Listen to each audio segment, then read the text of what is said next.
안녕하세요. 저는 사연 많은 집안의 맏며느리입니다. 저희 시댁은 다른 곳보다 더 특별한 점이 있는데요.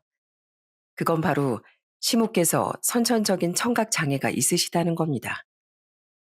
결혼할 때 이 사실을 다 알고 있음에도 불구하고 기꺼이 제가 결혼을 하게 된 이유가 있었어요. 살다 보니 그 이유를 잊고 살았던 때도 많았는데 이번에 정말 충격적인 사건을 통해 다시금 가족의 소중함에 대해 알게 되었습니다. 한 가족이 되기 위해 애썼던 한 사람과 그 마음을 이용한 어떤 사람이 있었는데요. 마음을 이용한 사람의 말로는 정말 처참했습니다. 그 얘기를 지금부터 한번 들려드리려고요. 전 저희 집에서도 맏딸로 태어났어요. 제 밑으론 2살, 4살 터울의 여동생과 남동생이 있습니다. 친정 부모님은 결혼하고서 할머니, 할아버지를 모시고 사셨는데요. 할아버진 제가 태어나고 얼마 되지 않아 세상을 떠나셨고, 할머니 그 후로 제가 20살 때 돌아가셨습니다. 그런데 할머니께서는 돌아가시기 전까지 거의 10여 년을 치매를 앓으셨어요. 그러다 보니 저희 엄마가 정말 고생고생하면서 살림을 하셨답니다. 나중에 할머니가 노안으로 떠나시고 난 뒤 엄마가 정말 많이 우셨어요. 전 그런 엄마가 왜 그렇게 슬퍼하시는지 사실 몰랐습니다. 매일같이 사람을 못 알아보고 화만 내던 할머니를 정말 힘들게 엄마가 모셨거든요. 그래서 제가 엄마에게 물어본 적도 있었어요. 엄마, 엄만 할머니 모시면서 힘들지 않았어? 매일 할머니 막 이불에다가 실수하시고 음식 차려줘도 맛없다고 엎어버리고 그랬잖아. 그런데도 할머니가 다시 오셨으면 좋겠다고 그런 생각이 들어? 진수가 엄마한텐 할머니가 엄마의 엄마나 다름없어. 시집오고 아무것도 모르는 막내 며느리 하나부터 열까지 알려준 게 네 할머니잖니. 평생을 막내 며느리 귀하게 여겨주면서 아껴줬는데 그 10년을 고생 못하겠냐? 엄마는 아직도 잘 못해드린 게 계속 생각나. 진수가 너도 나중에 시집가게 되면 꼭 그런 시어머니 만나야 한다. 세상 시어머니는 어쩔 수 없다고 들었지만 이렇게 좋은 시어머니도 있더라고. 그렇게 전 엄마의 말을 들으며 이런 게 정말 가족이구나 하고 생각했습니다. 그러다 제가 20대 후반에 같은 직장 동료의 소개로 저보다 2살 많은 남편을 만나 제 나이 28에 결혼을 하게 되었어요. 사실 결혼을 하기 전부터 남편은 먼저 가정 상황에 대한 걸 다 털어놨습니다. 시부가 남편 3살 때 가족들을 다 버리고 도망가 여지껏 연락이 되지도 않는다는 것과 시모가 선천적으로 청각장애를 가지고 있다는 것까지 솔직히 제게 다 얘기를 하더라고요. 그렇지만 그런 것쯤은 정말 아무것도 아니라고 생각했습니다. 남편은 참 성실하고 마음이 따뜻한 사람이었거든요. 저희 집에 처음 인사 왔을 때도 오히려 가족들은 남편의 얘기를 듣고서 더 그런 남편을 기특해 했습니다. 자네 어머님께서 정말 고생을 많이 하셨겠구만. 자네 얘기 들어보니 우리가 반대할 이유는 없다고 생각하네. 자네 어머니를 모시고 살고 싶다고 했지? 네, 어머니께선 그러지 말라고 하셨지만 사실 장남으로서 그렇게 꼭 하고 싶습니다. 알겠네. 자네 뜻 잘 알겠어. 어머니 모시고 사는 건 자네랑 우리 딸이랑 잘 상의해서 결정하게. 그렇게 전 결혼을 하면서 시댁에 들어가 같이 살게 되었어요. 전 사실 시모와의 합가를 걱정하진 않았습니다. 분명 이렇게 훌륭한 남편을 혼자서 좋지 않은 상황 속에서도 잘 키워내셨다는 건 그만큼 시모도 훌륭한 분이라는 뜻이라고 생각했거든요. 역시나 시댁의 합가에 살다 보니 시모는 정말 좋으신 분이었습니다. 단 한 번도 제가 한 음식에 대해 토를 달아보신 적도 없고 불편해하신 적도 없었어요. 오히려 아침마다 절 위해 간단하게 먹을 수 있는 걸 챙겨주시고 제가 퇴근하기 전에 미리 싹 다 살림도 다 해놓으셔서 제가 아주 할 일이 없게 하시곤 했답니다. 그런 시모에게 늘 전 감사하고 고마운 마음뿐이었는데 시모는 오히려 저에게 더 고마워하시더라고요. 한 번은 밥을 먹고 설거지를 하고 뒤돌아섰는데 시모가 커피를 들고 서 계셨습니다. 그러더니 핸드폰을 저한테 딱 보여주시더군요. 거기엔 시모가 하고 싶었던 말이 쓰여 있더라고요. 고맙다, 며느라. 네 덕에 내 할 일이 많이 줄었어. 고마워. 피곤할 텐데 커피 마시고 힘내. 그런 시모의 문자를 보고서 전 코끝이 찡해졌어요. 항상 그렇게 시모는 저에게 고마워하셨거든요. 그리고 시댁엔 시모뿐 아니라 남편보다 3살 어린 시동생이 있었습니다. 시동생은 결혼할 당시 27살이었고 이제 막 갓 사회생활을 시작한 상황이었어요. 그러면서 다 같이 모여 저녁이면 맥주 한 잔씩을 마시곤 했는데 그때마다 남편과 시동생이 얼마나 힘들게 컸었는지 듣곤 했습니다. 한 번은 어릴 적에 시모가 당한 일들을 얘기해 준 적도 있었죠. 형, 그거 생각나? 엄마 일하는 곳 우리 찾아간 적 있었잖아. 그 건물 청소하는 곳 말이야. 거기 갔더니만 엄만 열심히 청소하고 있는데 다른 아줌마들은 가만히 앉아서 쉬고 있었던 거. 아, 맞다, 맞아. 그때 엄마한테 쉬라고 말도 안 해주고 자기들끼리만 쉬면서 일하는 엄마 보면서 키득키득거리고 그랬었잖아. 그거 보면서 우리 참 많이 울었는데. 맞아. 어쩜 그렇게 못된 사람들이 있는지. 제가 그래서 형수님이 저희 엄마한테 잘해주셔서 고맙다고 얘기하잖아요. 저희 엄마가 잘 안 들리시니까 더 조심해 주시고 늘 감사드려요, 형수님. 아니에요. 근데 세상에 그렇게 나쁜 사람들이 있었어요? 진짜 못됐다. 어쩜 그렇게 할 수가 있어? 그래서 어떻게 했어요? 가서 막 화라도 냈어요? 가서 울며불며 따지고 화내는 바람에 엄마가 거기 청소를 다시 못했어요. 그만둬야 할 사람은 따로 있는데 엄마가 괜히 일 잘려가지고 한동안 힘들었죠 뭐. 전 그런 얘기들을 들으면서 참 세상이 너무 기가 막히고 화가 나는 일투성이라는 걸 또 새롭게 알게 되었네요. 저희야 보고 듣고 말하는 게 자연스러운 일이지만 시모 입장에선 들을 수가 없으니 보고 말하는 것도 조심스러울 수밖에 없었더라고요. 그러다 보니 오해를 사는 일도 종종 있었다고 해요. 하루는 시모가 사우나가 끝났을 때 마감 청소를 하는 일을 한 적이 있었대요. 근데 그때 정말 큰일을 겪은 적도 있었답니다. 형수님, 그게 끝이 아니에요. 전에 엄마가 사우나 청소하시다가 모르고 손님이 들어와가지고 난리가 난 적도 있었어요.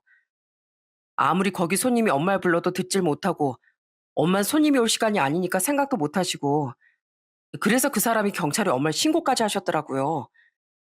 다행히 오해는 풀렸는데 그때 사건 때문에 엄만 청소일은 아예 안 하셨어요. 진짜 힘드셨겠네요.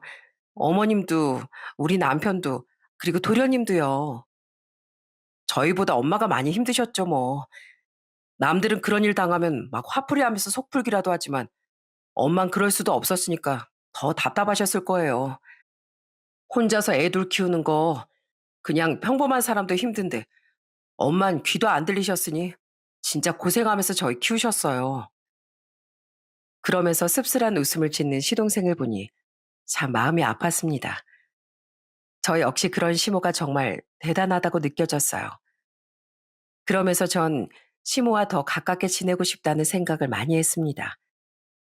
그러다 보니 전 매일같이 시모와 조금이라도 얘기를 해보려고 정말 많이 노력을 했죠.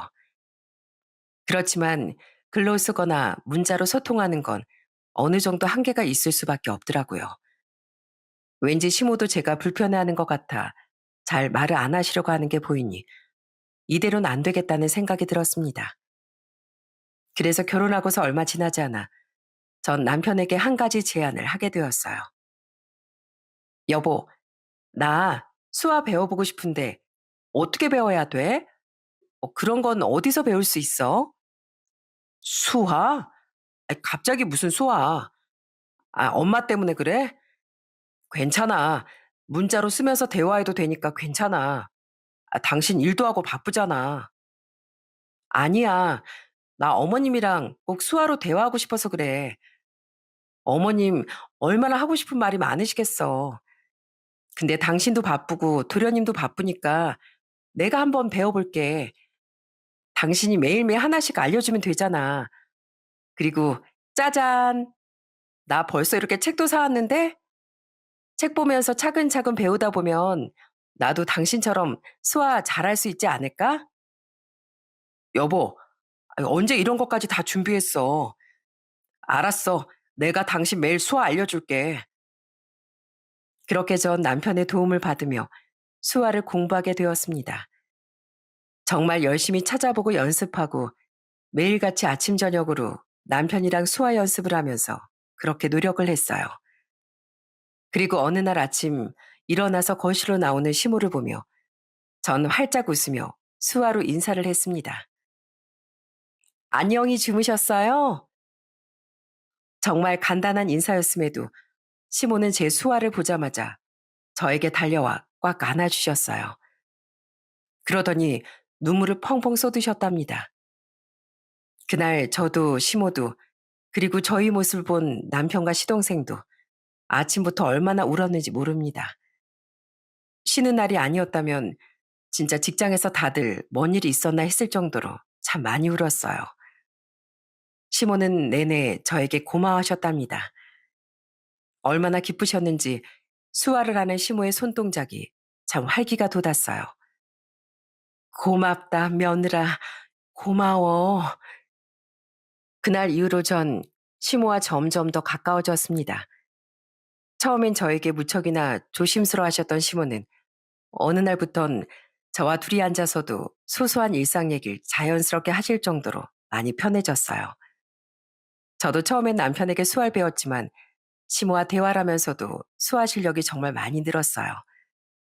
그렇게 저희가 진정한 가족이 되어가고 있었죠.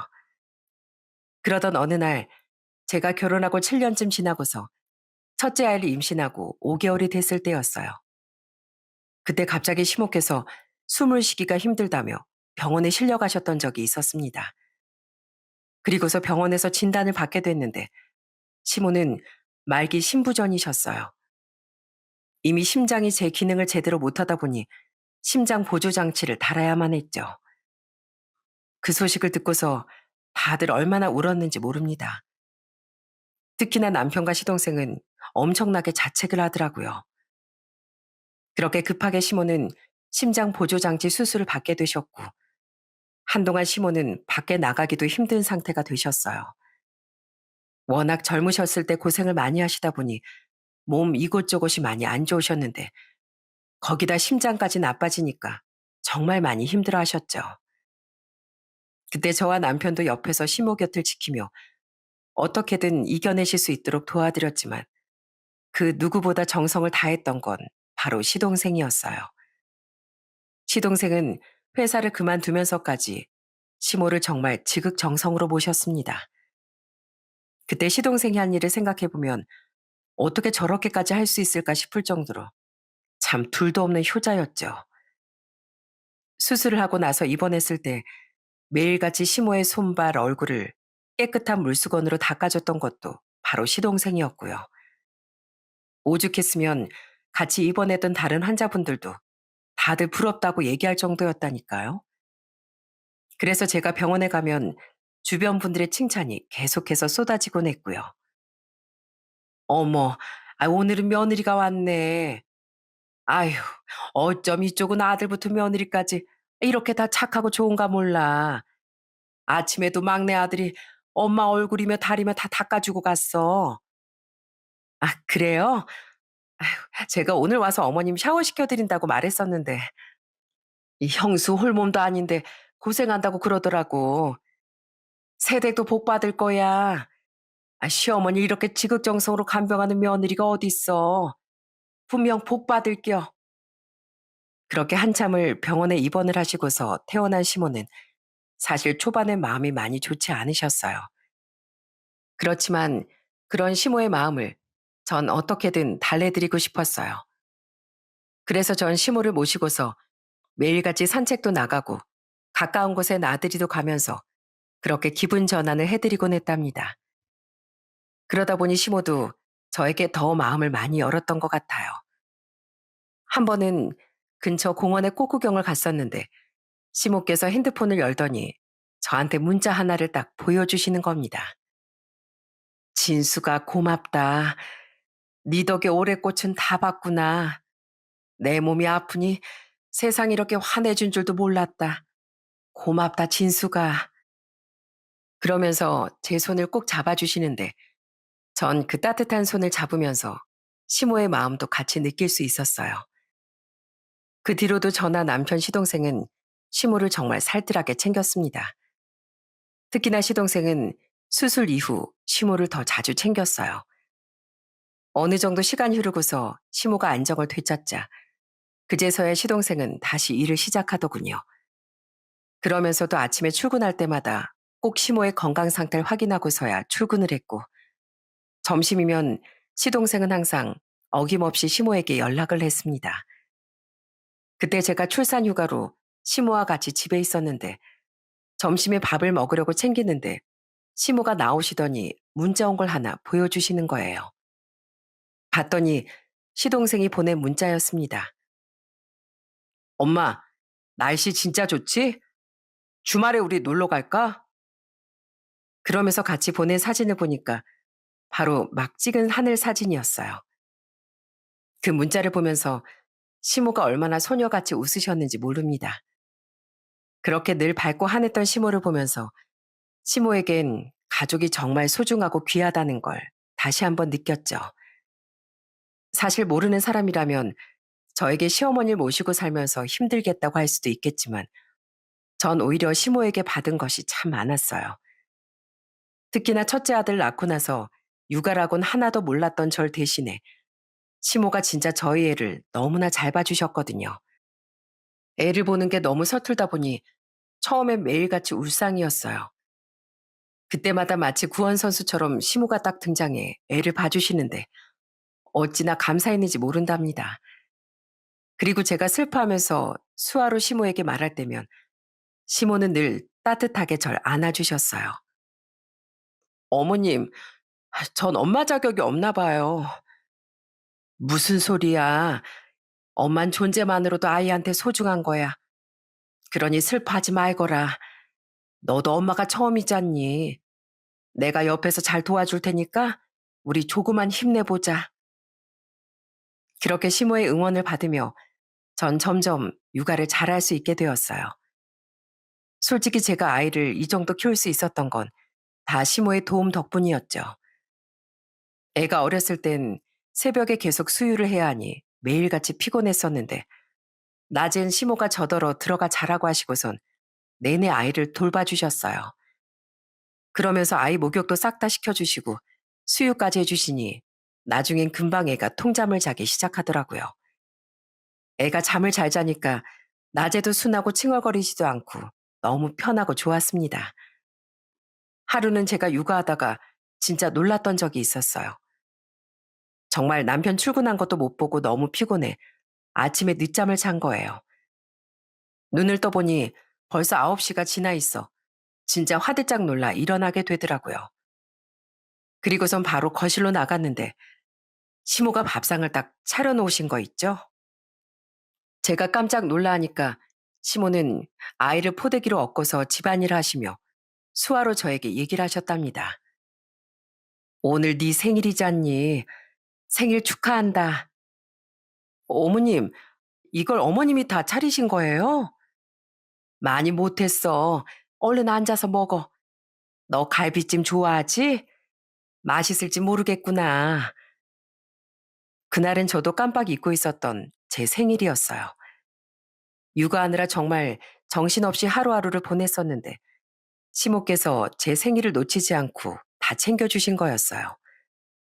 아침부터 정성으로 끓여진 미역국을 먹으며 전 얼마나 눈물을 흘렸는지 모릅니다. 시모는 그런 절 보면서 그저 어깨를 토닥토닥 두드려 주시기만 했죠. 아이를 낳고 보니 저는 부모의 마음이라는 게 어떤 건지 더 실감할 수 있었답니다. 그리고 시모께서 얼마나 힘들고 어렵게 자식들을 키워왔을까 하는 생각이 들더라고요. 이렇게 저도 힘든 육아를 시몬 혼자서 얼마나 애썼을까 싶어 눈물이 핑 돌기도 했고요.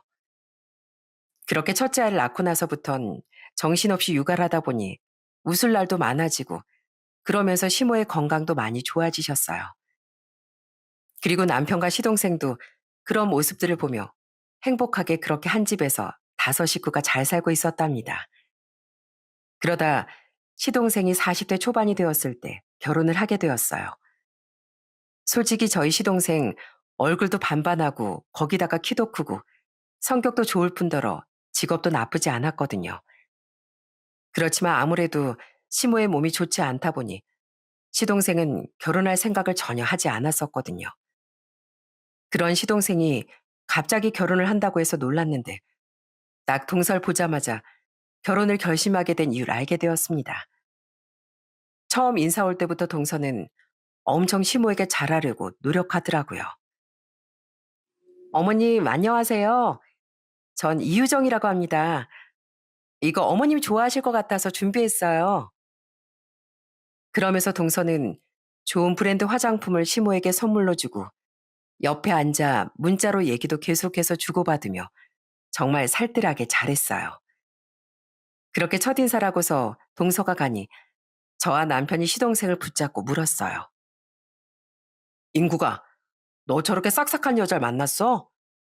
보아하니까 엄마 귀에 안 들리는 것까지 다 아는 것 같은데 진짜 너 괜찮은 여자 만났구나. 그러게요. 도련이 왜 결혼하겠다고 했나 봤더니 너무 괜찮은 사람 같은데요?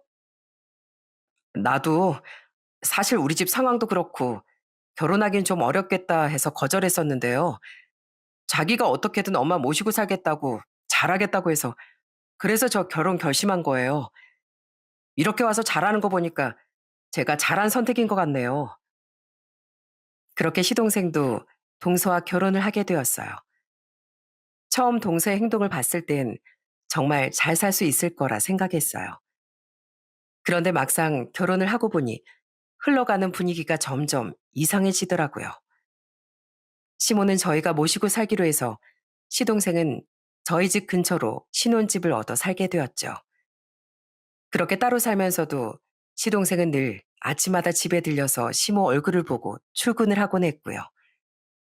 전 이게 다 동서와 얘기가 끝난 거라고 생각했어요. 솔직히 부모 얼굴 잠깐 보고 출근하는 게 뭐 큰 문제가 될 거라곤 생각도 못 했고요. 그런데 어느 날 갑자기 시동생이 동서와 같이 저녁에 집에 오는 거였어요. 근데 그때 동서가 엄청 씩씩대면서 말을 하는 겁니다. 형님, 형님은 알고 계셨어요? 매일같이 이 사람 여기 와서 어머님 얼굴 보고 가는 거 알고 계셨냐고요? 알면서도 저한테 얘기 한번 안 하신 거예요? 어? 아니, 몰랐어? 매일 서방님 오셔서 어머님 컨디션 확인하고 가시잖아. 근데 그게 뭐 이렇게 화까지 낼 일이야? 아무리 그래도 저한테 말을 하셨어야죠. 같이 사는 사람은 전데 왜 전 하나도 모르고 있었냐고요. 안 그래도 아침마다 자꾸 일찍 출근하는 게 왜 그러나 했더니만 여태껏 여기서 이러고 있었던 거라니 원. 그렇게 분통 터지 않은 동서를 보면서 전 좀 황당하더라고요. 그냥 평범한 시모도 아니고 솔직히 귀도 안 들리시는 데다 심장 보조 장치도 하고 있는데 당연히 자식으로서 걱정되고 자주 들여다볼 수 있는 거잖아요. 뭐 그렇다고 시동생이 동서한테 같이 가서 보자고 했던 것도 아니고 대체 뭐가 문제인지 모르겠더라고요. 그러자 시동생도 씩씩거리는 동서에게 버럭 화를 냈습니다. 당신 지금 뭐 하는 거야? 나 회사 끝날 때까지 회사 앞에서 기다린 이유가 이거야? 이거 따져 물으려고? 아, 그리고 그걸 왜 형수님한테 따져 물어? 내가 여기 와서 우리 엄마 얼굴 보겠다는 게 뭐가 그렇게 잘못됐는데? 아니, 난 그게 아니라 섭섭해서 그렇지, 섭섭해서. 나도 이 집 며느린데 나만 쏙 빼놓는 것 같잖아. 당신 진짜 그런 것 때문이야? 그냥 내가 당신을 덜 챙기는 것 같아서 그런 거 아니고? 아이, 무슨 소리야. 그런 거 아니라니까. 그렇게 둘이서 투닥거리고 있으니 중간에서 시모는 무슨 일인지 바로 알 수가 없으니 안절부절 못하시고 내내 시동생과 동서 눈치만 보시더라고요.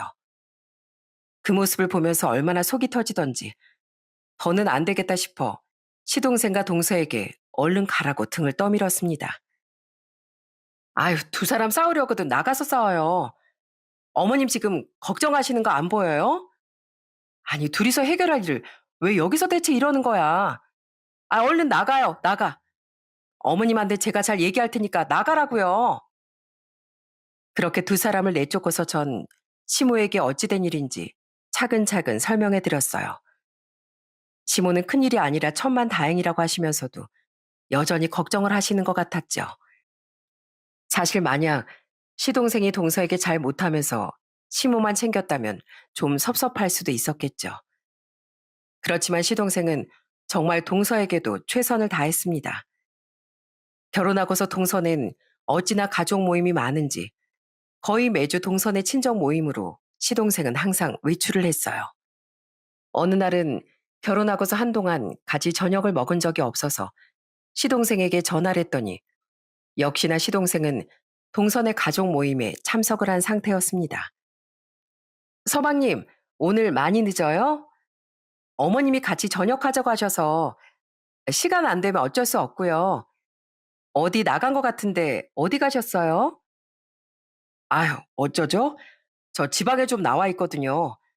원래 오늘 저녁에 갈 거였는데 집사람이 너무 취해가지고 일단 내일 점심이라도 같이 먹어요. 그렇게 매주를 동서 친정 식구들 모임에 참석하면서도 시동생은 단 한 번 투덜거리지 않았어요. 그런데도 불구하고 동서는 늘 시댁에 올 때마다 투덜투덜거리며 말을 하곤 했죠. 한 번은 같이 저녁을 준비하는데 재료를 다듬던 동서가 툴툴대면서 말하는 거였습니다. 형님, 아주버님도 그러세요? 뭐가? 아주버님도 막 어머님 이렇게 계속 신경 쓰고 그러시냐고요. 아니, 전 남편이 아무리 효자여도 이 정도까지라고는 생각도 못 했는데 솔직히 요즘 시대 이렇게 시댁에 자주 오는 집이 어딨어요. 남들한테 얘기하면 다 깜짝 놀라요. 뭐? 동서. 동서가 뭐 얼마나 여기 온다고 그래. 어머, 형님. 형님은 제 편 들어주셔야죠. 형님은 여기서 사시니까 별말 안 하시는 거지만 솔직히 며느리가 한 달에 한 번 시댁에 꼬박꼬박 오는 거 좀 아니지 않나요? 전 그런 동서의 말에 진짜 어처구니가 없어서 웃음이 나오더라고요. 그리고 그동안 동서가 시동생을 끌고 갔던 자리들을 하나하나 다 나열하며 지적했죠. 동서, 동서 좀 너무 속 보이는 거 아니야? 저번 주엔 동서 사촌 결혼한다고 시동생 데리고 가. 그 전주엔 동서 친구들이랑 모임한다고 시동생 데리고 가. 또 그 전주엔 어땠어? 동서네 부모님 사돈 어르신들 오랜만에 봐야 한다고 거기 갔잖아. 한 달에 한 번? 동서, 이렇게 밥 먹는 거 한 달에 한 번도 안 돼. 근데 무슨 그런 얘기를 해? 남들 들으면 오해하겠다. 네? 아니, 뭐, 저희가 뭐 자주 오는 건 아니지만, 어찌됐건 아침마다 남편이 여기도 계속 오고 그러잖아요. 그럼 저도 당연히 신경 쓰이고, 하여간, 남들은 제 이런 상황 알면 다들 놀란다니까요? 그러면서 동선 슬쩍 부엌을 나가버리더군요. 아마 제가 자기 편을 들어주지 않으니 더 얘기해봤자 소용없구나 하고 생각했던 것 같아요. 그러다 시동생이 결혼하고서 2년쯤 되고서 시모의 심장 보조장치 교체를 하게 되었어요. 이게 어느 정도 수명이 있다 보니 시간이 지나면 또 교체를 해줘야 하더라고요.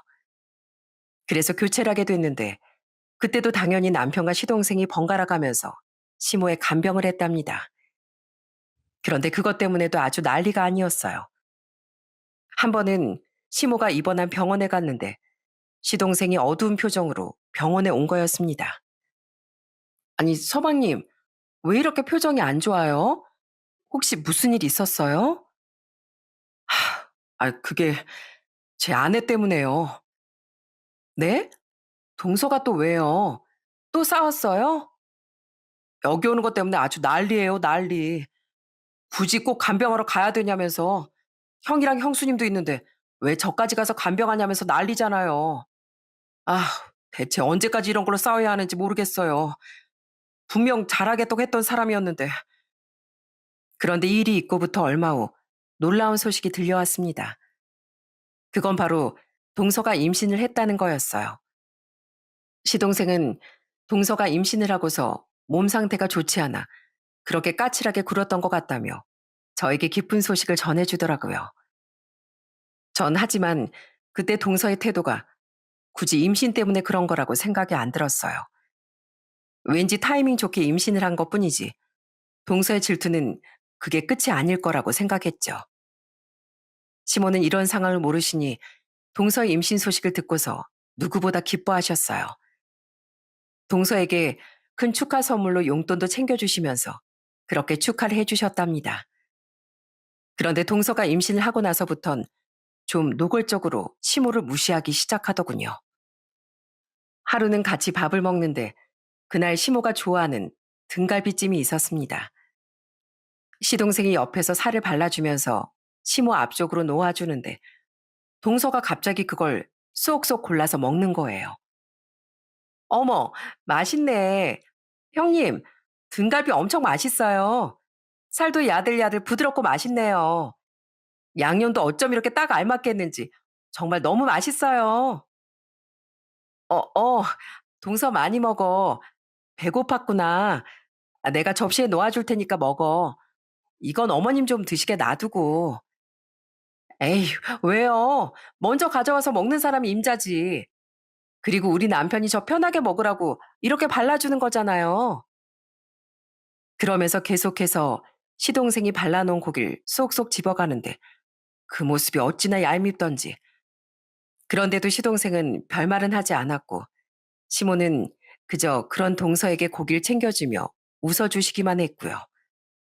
그리고 이후에 저도 늦둥이 아들을 갖게 되었고 얼마 안 있어 동서가 출산을 하게 되었어요. 동서가 출산할 때 시모는 가보지 못하셨지만 산후 조리 비용도 챙겨주시고 할 수 있는 건 다 챙겨서 해주셨답니다. 그런데 동서가 출산을 하고 나서부터 시모가 계속 아침마다 어디론가 나가시더라고요. 한 번은 제가 병원에 다녀온 사이 시모가 안 계시길래 문자를 보냈던 적도 있었어요. 어머님, 어디 가셨어요? 안 계시길래요. 나 둘째네 와 있다. 둘째가 몸이 좀 안 좋아서 애 좀 봐주면 안 되냐고 해서 연락 왔길래 하여튼 나 저녁까지 있다 갈 테니까 먼저 저녁 챙겨 먹거라. 전 처음엔 제 산후조리를 도와주셨던 시모가 생각나 이번에도 동서의 산후조리를 도와주려 간 거겠거니 생각했습니다. 그런데 그렇게 주말에 한 번씩 동서를 도와주러 가시고 올 때마다 이상하게 시모의 표정이 좋지 않더라고요. 집에 오시자마자 씻으시곤 바로 잠들어 버리고 힘들어 하시길래 전 걱정된 마음에 시모에게 수화로 얘기를 했습니다. 어머님 많이 지쳐 보이시는데 힘드시면 이제 동선에 안 가셔도 돼요. 아니야, 별일 없어. 내 걱정하지 마라. 제가 동서한테 얘기해 볼까요? 아니야. 아유, 괜찮어. 얘기 안 해도 돼. 그러면서 방 안으로 들어가는 시모를 보는데 뭔가 깨림직한 느낌이 들더라고요. 여태껏 봤던 동서는 시모를 무척이나 질투했던 사람이었는데 생각해보니 그런 시모를 집으로 불러 애를 봐달라고 부탁했다는 게 좀 이상했거든요. 그러다 제가 출산을 하게 되고 육아휴직을 하게 되면서 시모는 마치 가고 싶지 않은 곳에 끌려가는 듯한 표정으로 가고 있는 게 딱 보이더라고요. 이대로는 도저히 안 되겠다 싶어 전 시모가 동선의 집에 간다고 했던 날 시모의 겉옷주머니에 초소형 녹음기를 넣어놨습니다. 그리고 시모에겐 꼭 꺼내지 말고 그냥 두시라고 말을 했고요. 그리고서 저녁이 한참 지나 돌아온 시모의 옷에서 그 녹음기를 꺼내 듣게 되었어요. 그날도 시모는 얼마나 지쳤는지 집에 오시자마자 바로 잠에 드셨습니다. 도대체 무슨 일이 있었길래 저렇게 힘들고 지쳐 하실까 싶어 전 녹음기를 꺼내 찬찬히 듣게 되었어요. 그런데 녹음기에 녹음된 음성을 듣고서 전 진짜 까무라치는 줄 알았습니다. 그날 분명히 동서가 몸이 아파서 애를 못 보니 도와달라는 연락이 왔다고 했는데 녹음기 속 동서의 목소리는 너무나 멀쩡했거든요. 어머님, 가서 김치 좀 내와주세요. 아이, 김치요. 김치. 동서는 마치 가정불 부리듯 심호를 부리고 있더라고요. 그리고 녹음기엔 동서의 목소리만 있는 게 아니었어요. 바로 동선의 친정 식구들이 죄다 와 있더라고요. 예, 너 그래도 되는 거니? 아이, 저러다 네 남편이 알기라도 하면 어쩌려고. 아이, 몰라. 어떻게 알겠어. 내가 뭐 앞에서 욕하는 것도 아니고 절대 몰라. 그러더니 동서는 자꾸만 시모에게 일을 시키는 거였어요. 동선 수화를 못했었는데 그래서 그날은 시모를 쳐다보며 크게 말을 해 입모양으로 일을 시킨 모양이었어요. 고기요, 고기. 어머니, 고기. 아, 참, 고기 구워오라고요. 어머니, 설거지요. 설거지 하세요. 설거지. 들리지도 않는 걸 뻔히 알면서 그 앞에서 소리소리 치면서 일을 시키는 동서의 몫을 들으며 정말 손발이 부들부들 떨릴 정도로 화가 났습니다. 그런데 그렇게 한참을 시키던 동서가 자기 식구들과 앉아서 아주 신나게 험담을 하는 것까지 다 녹음이 되었더라고요. 유정아, 네 시어머니 진짜 안 들리는 거 맞니? 들리는데 안 들리는 척 하는 거 아니야? 아니야, 안 들리는 거 맞아. 우리 시어머니 진짜 귀가 안 들려서 내가 아무리 욕해도 못 알아들어. 그냥 앞에서 웃으면서 시키면 돼. 아무것도 모른다니까. 그래? 뭐 하긴 아까 보니까 네가 하는 말 그래도 잘 알아듣는 것 같던데 이거 혹시 가서 말하는 거 아닌가 몰라. 말하면 뭐? 아들 이혼시킬 거야? 뭐 할 거야? 귀한 아들 이혼시켜서 또 장가 보낼 수 있고? 저렇게 기머거리 시모가 있는데 누가 시집을 와? 안 그래? 아유, 나나 되니까 시집 온 거지. 아유, 신경 쓰지 마. 다 알아서 하는 거니까. 전 결국 동서의 마지막 말을 듣고서 녹음기를 꺼버렸어요. 더 이상 듣다간 당장 뛰쳐나가 동서의 머리카락을 다 한 올 한 올 뜯어버릴 것 같았거든요. 전 남편이 퇴근하기만을 기다리며 마음을 진정시켰고 남편이 오자마자 그 녹음기를 들려줬습니다. 남편 역시 바로 뛰쳐나갈 것처럼 행동했어요. 그렇지만 바로 저희가 나가버리면 시모가 걱정할 게 뻔했기 때문에 함부로 행동할 수 없었죠.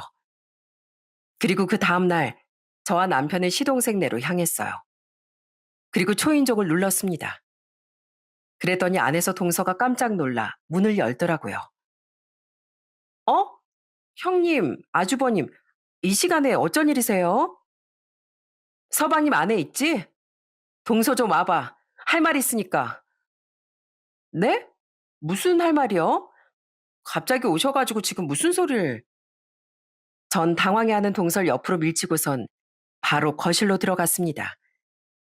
그때 시동생이 거실로 나오더라고요. 그런 시동생을 보면서 남편은 부들부들 손을 떨며 녹음기를 틀었습니다. 녹음기에서 어제 있었던 그 일들이 고스란히 들려왔어요. 그러자 동서는 무척이나 당황해하면서 그 녹음기를 어떻게든 뺏으려고 들었죠. 그런데 그때 시동생이 그런 동서를 바닥으로 내팽겨 쳤어요. 아! 여보, 이게 뭐 하는 짓이야?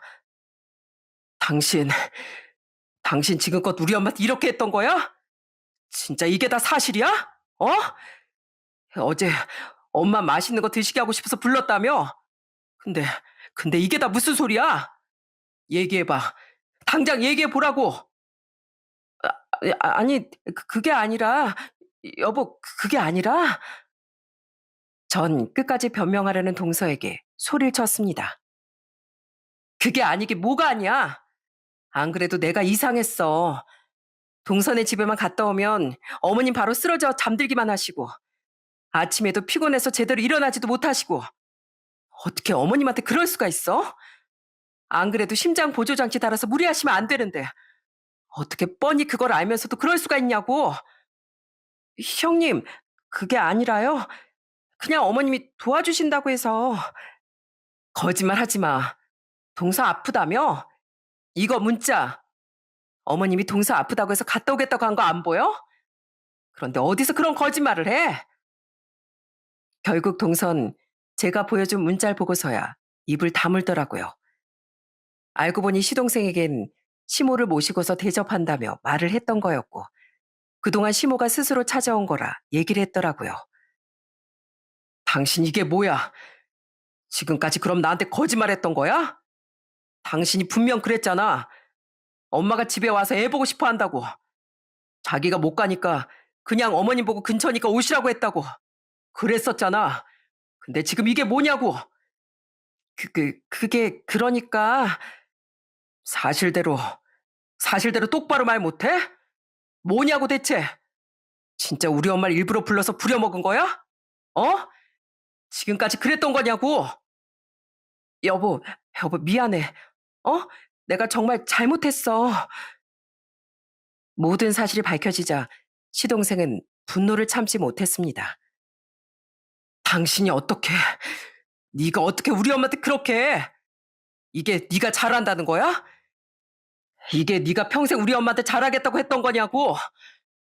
여보, 그게 아니라 난 그냥 난 그냥 당신이 나 말고 어머니만 너무 신경 쓰는 것 같아서. 그래서 근데 진짜 어머님 골탕 먹이려고 그런 거 아니야. 어? 뭐 일부러 그런 거 아니었어. 그럼 그 아픈 엄마를 이렇게 왜 부려먹었는데? 긴 말할 필요 없어. 당장 여기서 나가. 당장 여기서 꺼지라고. 당신 같은 사람이랑은 한순간도 같은 공간에 있을 수 없어. 당장 꺼져. 여보, 내가 잘못했어. 내가 다 잘못했어. 어? 우리 아이도 있잖아. 이제 태어난 애도 있는데 그러면 어떡해. 내가 정말 잘못했어. 나 한 번만 용서해줘. 네 발로 나갈래? 내가 끌어내 줄까? 좋은 말로 할 때 나가. 결국 동서는 시동생의 손에 이끌려 나가게 됐습니다. 문을 닫은 시동생의 얼굴은 당장이라도 터질 것처럼 빨갛게 변했고 두 눈엔 눈물이 그렁그렁 맺혀 있더라고요. 전 그 모습을 보면서 아무런 말도 하지 못했습니다. 시동생은 저와 남편에게 무릎을 꿇고 사과를 하기 시작했어요. 형수님, 형, 정말 미안해. 다 내 잘못이야. 난 아내가 진짜 엄마한테 잘하는 줄 알고 아내 말만 믿었어. 엄마도 다 알면서도 나한테 얘기도 못했을 텐데 내가 너무 멍청했어. 내가 바보 같았어. 정말 미안해. 그러면서 시동생이 엉엉 우는데 참 마음이 찢어질 것 같더군요. 그렇게 그날의 사건 이후 시동생은 동서에게 이혼장을 보냈습니다. 동선 절대로 이혼할 수 없다며 계속해서 매달렸습니다. 그렇지만 시동생은 냉정했죠. 솔직히 누가 저런 일까지 있었는데 용서를 해주겠나요? 다른 사람도 아니고 아픈 엄마를 그렇게 무시하고 부려먹었는데 용서할 사람은 없을 거라고 생각합니다. 그렇게 시동생이 냉정하니 동선 저한테까지도 찾아왔더라고요. 무슨 생각으로 절 찾아온 건지 하루는 밖에 외출을 했다가 돌아오니 집 앞에 동서가 서 있더군요. 처음엔 해코지라도 하려고 그러나 하는 생각이 들었습니다. 그런데 동선 절 보자마자 바로 바닥에 고개를 숙이더니 제 팔을 잡고 엄청 부탁을 하더라고요. 뭐야, 여기가 어디라고 와? 설마 어머님 본 거 아니지? 안 봤어요, 형님. 저 형님 보러 왔어요. 형님이 저 좀 도와주시면 안 될까요? 저, 저희 남편 없으면 못 살아요. 네? 아시잖아요. 이번 결혼도 제가 억지로 매달리고 매달려서 하게 된 거. 그렇게 저 고생하면서 결혼했는데 이제 애까지 낳았는데 이럴 수는 없어요. 형님이 얘기 좀 잘해주시면 안 될까요? 다시 한 번만 생각해 보라고 그렇게 얘기 좀 해주시면 안 되겠어요? 네?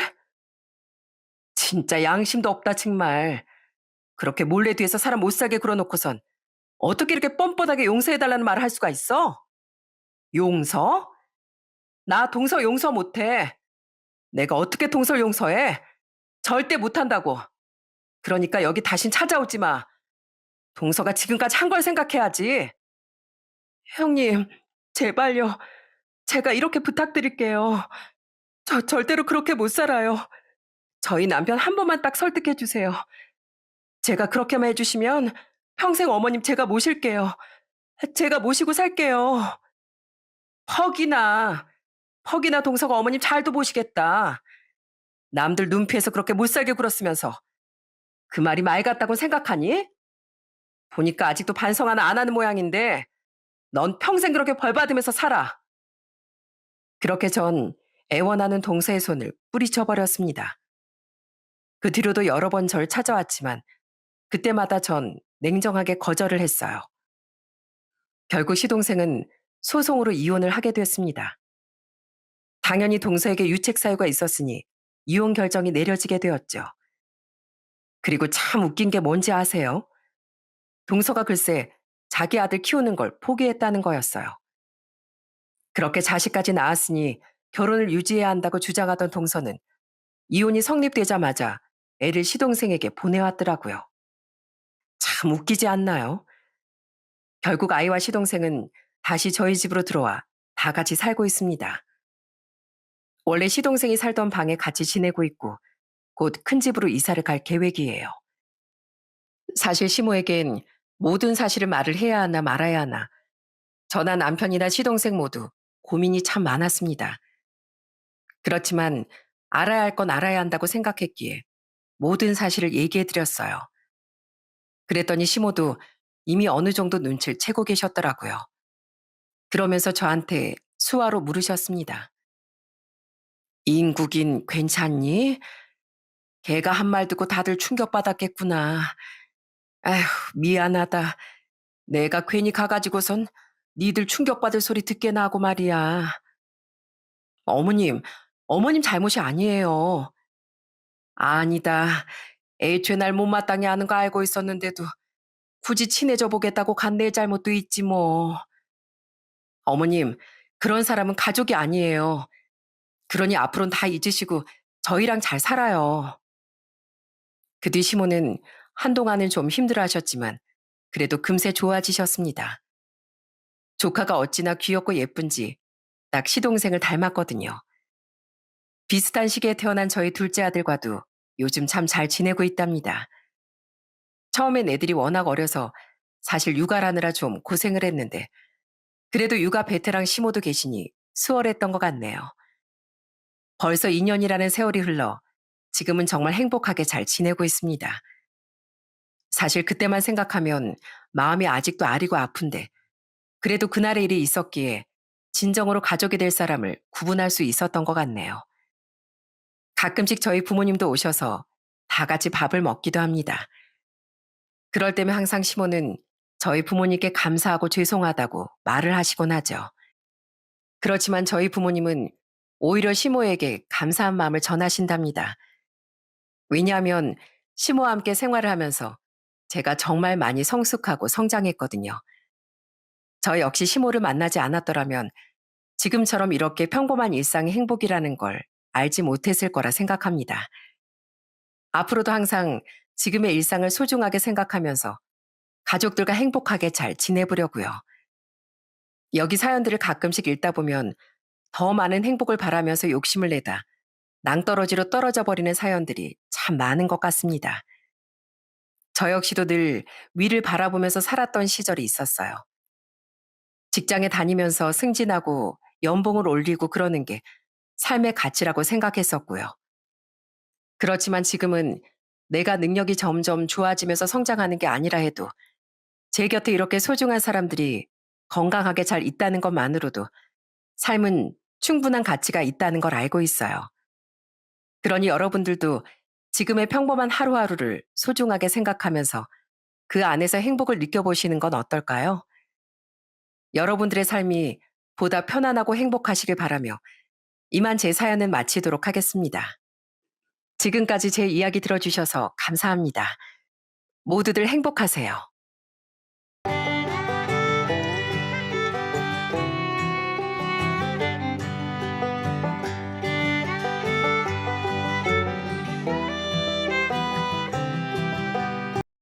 안녕하세요. 철없고 뻔뻔했던 무대포를 뻥 걷어차줬던 40대 여자입니다. 그 무대포는 바로 제 남편이었어요. 처음에 몰랐지만 살다 보니 남편은 제가 아는 그 누구보다도 철도 없고 눈치도 없고 무책임한 데다 뻔뻔하기까지 한 인간이었더라고요. 저는 그런 남편과 절 늘 우습게 알았던 시모를 제 인생에서 몰아내버렸습니다. 그때 이야기를 지금부터 여러분께 들려드리려고 해요. 저희 엄만 평생 시장에서 튀김을 파셨습니다. 저와 여동생이 학교에 들어간 뒤부터 엄만 시장에서 튀김 장사를 하기 시작하셨어요. 엄만 내 아이들이 먹는다는 생각으로 위생을 철저하게 생각하셨고, 아끼면 망하는 거라며 신선한 식재료로 가격에 비해 양도 넉넉하게 주곤 하셨죠. 저와 동생은 그런 엄마 가게의 튀김을 자주 먹었었는데, 엄마 음식이라서가 아니라 정말 엄마의 튀김은 맛있었습니다. 세상에서 엄마 튀김 안 먹어본 사람 한 사람도 없었으면 좋겠다. 진짜 맛있어요, 엄마. 그런 엄마의 튀김 가게는 우리가 중학교 올라가고 고등학교 올라가며 계속 매출이 늘었습니다. 엄마의 양심적인 가게 운영과 손맛이 손님과 단골을 계속 끌어모았던 거죠. 엄마의 가게엔 우리가 대학에 갔을 무렵부턴 다른 동네 사람들은 물론이고 우리 지역으로 여행을 온 여행객들도 많이 찾아오기 시작했어요. 너희들 대학 등록금을 우리가 여유롭게 내줄 수 있었던 건 다 너희들 엄마 덕분이다. 우리 집 가장은 내가 아니라 바로 너희들 엄마야. 그러니까 너희들 엄마한테 잘해야 한다. 알았지? 맨날 기름에 데이고 땀을 뻘뻘 흘리면서 일하는 엄마 노고를 절대 잊지 말란 소리야. 당연하죠, 아빠. 엄만 우리나라에서 제일 멋있는 여장부예요. 그리고 엄마한테도 잘할 거지만 아빠한테도 잘할 거예요. 우리 자매는 자식들을 위해 평생을 성실하게 사신 부모님을 정말 좋아하고 존경했습니다. 대학을 졸업한 뒤 동생은 수원의 터를 잡고 직장을 구해 살기 시작했어요. 아무래도 수도권이라 그곳이 직장을 구하기가 쉽다면서요. 하지만 전 부모님 집으로 돌아와 이 지역에서 직장을 구했습니다. 평생 늙지 않으실 것 같았던 부모님의 조금씩 나이 들어가는 모습에 그런 두 분 곁을 지키고 싶었거든요. 그렇게 시간이 흘러 전 30대 초반에 소개로 만난 남편과 결혼했습니다. 남편도 저처럼 이 지방 사람으로 평범한 직장인이었죠. 남편은 유머러스하고 다정해 같이 있으면 자꾸 웃게 되는 사람이었는데 순수하고 투명한 모습이 그때만 해도 참 좋더라고요. 남편은 친정 부모님께도 참 살가웠습니다. 부모님은 이서방을 보고 있노라면 너무 기분이 좋다며 남편을 예뻐하셨죠. 이서방은 말하는 게 참 사람 기분 좋게 만드는 재주가 있어. 목소리부터 어딘가 때묻지 않고 밝고 맑잖니. 뭐 가끔은 좀 철없어 보일 때도 있지만 사람이 참 사랑스러워. 그지 여보? 저희 시댁 이야기로 넘어와 보자면 전 좋은 며느리가 되고 싶어 처음엔 시댁에 잘하려고 노력했습니다. 시댁의 구성원은 시모와 남편의 두 누나, 이렇게 세 사람이었어요. 시부께선 남편이 26살 때 투병을 하다 일찍 세상을 떠나셨다고 하더라고요. 두 시누인 이미 서울과 타지방으로 시집가 나가 살고 있었고 남편도 저와 결혼하게 되며 시모는 혼자 남게 되셨는데요. 그랬기에 전 그런 시모를 더 자주 챙겨드리고 잘해드리고 싶었던 거죠. 처음엔 시모와 무난하게 잘 지냈습니다. 그런데 서서히 시간이 지나며 전 시댁에 가는 게 썩 즐겁지 않아지기 시작했어요. 시모는 자기 자식들이 최고로 잘난 줄 아는 분이었는데 거기에 대고 절 은근슬쩍 무시를 하더라고요. 나처럼 자식 농사 잘 지은 여자 또 없을 거다. 대학 나와서 번듯한 회사원이 된 우리 선철이도 대단하지만 네 시누이들 좀 봐라. 대학도 둘 다 서울에서 나오고 직업도 얼마나 잘났니? 네 큰 시누인 그 돈 잘 번다는 대학병원 간호사에 작은 시누인 유명한 학원에서 학원 강사로 일하고 있잖아. 두 시누인 시모의 자랑거리였어요. 시누이들은 직업도 멋졌고 시집도 잘 사는 집안으로 갔었거든요. 시매부들도 한 사람은 대기업에 다녔고 한 사람은 사업을 했고요. 거기까진 저도 정말 멋지다고 생각했는데 그게 저에 대한 무시로 이어지니 정말 기분이 나쁘더라고요. 에휴, 그래서 남 며느리도 우리 딸만큼은 못해도 좀 대단한 애가 오길 바랬는데. 아니 뭐 네가 못났다는 건 아니고 그냥 내 기대치가 높았다 그거지. 남편이나 저나 나온 대학도 다니던 회사도 독인 객인이었건만 왜 저한테만 저러나 싶더라고요. 처음엔 못 모르고 그냥 속으로만 삭혔었는데요. 나중엔 저도 사람인지라 좀 짜증나서 한마디씩 대꾸를 하곤 했죠. 원래 사람은 비슷한 사람들끼리 만나는 법이라잖아요. 그리고 저희 부모님도 사실 의사, 검사 같은 전문직 사회 보고 싶어 하셨어요. 근데 뭐 자식이 항상 부모님 바람대로 되는 건 아니잖아요. 그래도 저희 부모님은 남편 앞에선 그런 말씀 안 하세요. 물론 저희 부모님은 그런 걸 바란 적이 없으셨지만 역지사지가 되어보라는 심정으로 제가 이런 말을 했던 겁니다. 그래도 시모는 굴하지 않고 계속 제 마음을 상하게 하더군요. 남편은 왜 괜히 그런 소리를 하냐며 시모를 말리긴 했지만 그냥 옛날 분이라 그렇다며 제게 이해하라고 부탁하곤 했죠. 그래도 전 시누이들과는 가끔이나마 안부 연락을 주고받으며 원만하게 지냈습니다. 시모와 달리 시누이들은 좀 까칠하긴 해도 존중할 수 있는 분들이었거든요. 그런 시누이들은 자신들을 그렇게 좋아하는 시모를 보러 시댁에 자주 오진 않았었어요. 명절과 시모의 생신 때가 아니면 시누이들은 시모를 잘 찾아오지 않더라고요. 한편 시모는 점점 더 절 우습게 알기 시작했어요. 단지 제가 며느리라는 이유 하나로요. 예, 애미야. 거기서 그렇게 쉬고 있지 말고 나가서 너 장 좀 봐라. 저녁 해먹을 재료 좀 사오라고. 엄마, 올케 여태 바쁘게 일했는데 좀 쉬라고 둬. 우리가 갈게. 아유, 친정에 왔으면 쉬어야지. 왜 너희가 힘을 들여? 원래 시댁에서 며느리가 일을 해야 되는 거야. 우리도 밖에 나가면 며느리거든. 아, 진짜 엄마 왜 그래? 시모는 자기 자식들은 편하게 쉬길 바라면서 저만 쉴 틈 없이 부려먹고 싶어 하더라고요. 시누이들은 가끔 그런 모습을 볼 때마다 시모를 말리며 제게 미안해했죠. 며느리 알길 화창케 아는 시모에게 저도 갈수록 잘하고 싶은 마음이 떠나갔어요. 그래도 처음만큼은 아니지만 한 번씩 시댁에 찾아갔던 건 남편을 생각해서였죠. 무조건적으로 제 편을 들진 않았지만 그래도 남편은 눈치를 보며 중간 역할을 잘하려고 애를 썼으니까요.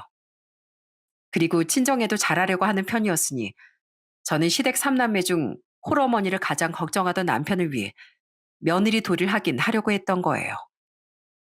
그러다 한 번은 시댁에서 오랜만에 만난 작은 시누이와 맥주를 먹던 날이었는데요. 작은 시누인 시누이들이 남편에 비해 시모를 별로 좋아하지 않는 이유를 말해주더군요. 올케 눈엔 언니랑 내가 우리 그렇게 좋아하는 엄마를 별로 생각도 안 해주는 불효녀로 보이지? 근데 우리도 나름 이유가 있어. 이유요? 어, 우리 엄마 원래는 아들밖에 모르는 분이었어. 자라는 내내 언니랑 내가 얼마나 서러웠는지 몰라. 뭘 해도 아들이 최고고 딸은 공부시켜봤자 아무 쓸모도 없다고 어떻게든 집안일을 못 시켜서 안달이었어. 그래서 우린 학원도 전혀 못 다닐 뻔했는데 아빠 덕분에 학업도 잘 마치고 이만큼 잘 살 수 있었던 거야. 아버님은 형님들을 위해 주셨나 봐요. 어, 그리고 우리 아빠가 엄마보다 집안에서 말 힘이 세셨어. 엄만 집 형편이 좋지 않은데도 한 번도 일 안 하셨거든. 그래서 우리 집은 항상 아빠 외벌이로 살았어. 엄만 그런 아빠한테 미안한 줄도 모르고 맨날 쇼핑하고 가전제품 바꾸고 선철이 엄마가 자기를 제일 예뻐했으니까 그런 엄마라도 좋아했다지만 나랑 언닌 그런 엄마가 솔직히 싫었어. 시누이들은 자신들을 무시했던 시모에게 오기가 생겨 더 이를 악물고 사회적으로 잘 되려고 노력했다더군요. 옆을 보니 남편은 아무것도 모르던 눈치였고요. 그랬어? 아이, 물론 어머니가 좀 편애하셨다는 건 알고 있었지만 누나들이 그렇게까지 어머니께 서운해하고 있을 줄은 몰랐네. 넌 어릴 때부터 애가 워낙 눈치도 없고 무신경했으니까 그렇겠지. 그렇게 세상 해맑게 살았으니 제가 모난 데도 없고 다정한 성격이 된 거야, 옳게. 눈치 좀 없을 수도 있지 뭐. 그래도 어머니가 지금은 누나들 좋아하시잖아. 반성하신 거 아니야? 반성은 무슨. 언니랑 내가 잘 되고 결혼도 잘하니까 그제야 우리한테 우리 딸 하기 시작하시더라. 이젠 아빠도 안 계시니까 더. 그걸 우리도 뻔히 아는데 언니랑 내가 엄마가 좋았겠어? 시누이들에게도 그렇게 나름의 이유가 있었던 겁니다. 그 이야기를 들으니 그제야 시누이들의 행동이 이해가 되더라고요. 한편 전 작은 시누에게 시댁의 사정을 들으내 다시 맞벌이를 시작하게 됐어요.